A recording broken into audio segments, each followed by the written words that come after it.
Shut up, bird. All right, this is 10 things I hate about my old Chevy truck. This is the 95 model, so the 88 to 98s fit in this category. So the first thing is, it is a thirsty beast. So the 350 engine gets about 10 to 14 miles per gallon. So depending on the price of gas, at one point we were on the freeway and I told my son it actually costs us 25 cents a minute just to stay in motion. So get ready to pay for some gas if you buy one of these old trucks. Especially if it has the throttle body injection. If you buy 96 or later, it's a little better. If you buy early 2000s and later and you get the 5.3 liter, then you'll do a lot better. Is the paint. Anybody that's got one of these old trucks, probably made from the mid 80s into all the way through the 90s, the paint just will start peeling off. There's nothing you can do. It just peels off down to this gray stuff. You can see I tried to spray paint over it with more paint and that even peeled off. So the peely paint is another thing that I hate about these old Chevy trucks. Another thing I hate is the brakes. They're squishy and they don't work very well and they require a lot of effort. And the ABS on this truck is terrible also. It's most likely, if you're looking at an old one of these, the ABS light will be lit on the dashboard because they always tend to go bad. Usually it's the wheel sensor. But even if it's working completely right, it's still going to be squishy and sketchy. So there's just nothing you can do. And the trucks made after 99 are much better. They really over-engineered the brakes after this failure. So just be used to having weak, squishy brakes if you buy a older Chevrolet truck.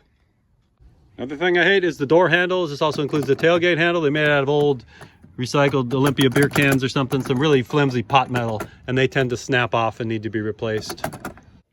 All right, another thing I have to put on the hate list, even though I love it, is the transmission on this one. This one's been fine for me. We're at about 128,000 miles on this truck. It's a 1995 model, but the transmission on these, a lot of people say they'll go out around 100,000 miles. Now, the one X factor I think is that we should take a look at is mine came with the towing package, which has a transmission cooler. So if overheating is the problem with these transmissions, then that's why mine is still working without any problems. But a lot of people say that the transmission goes out, or they'll buy one and then they'll have to replace the transmission right away because the guy who sold it to them was sneaky.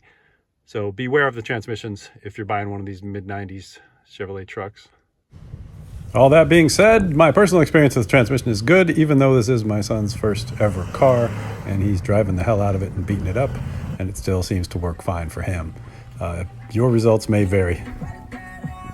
Another thing everybody hates on these trucks, really any General Motors product from the 80s to 90s, the headliner glue comes undone and the cloth falls down like this. This is a good example. I haven't fixed these yet. So it comes down and falls down on your head like this. You stick thumbtacks in them and then the thumbtack falls out and gets stuck in your eye while you're driving, and that's not good. So I just peeled all the cloth off and then I painted it with Rust-Oleum. So that was my fix for that. It's, if you don't look up, then you don't even notice it. And if you do look up, you think I'm some white trash idiot, but I do really care. So that's another thing that is hateable on these trucks. Another thing to hate is rust, especially if you live in the Rust Belt or anywhere where they salt the roads. Now, this generation of trucks, 88 to 98, they did galvanize the body, so the body panels don't rust as fast as they would if they were regular steel, but people still tell me that they rust, especially at the cab corners or at the bottom of the doors. Mine has not started rusting, even though it came from Virginia. That's still holding up pretty well, but under here has been a rusty mess. The brake lines have rusted out and sprung a leak, and there's just rust everywhere on the bottom of this truck.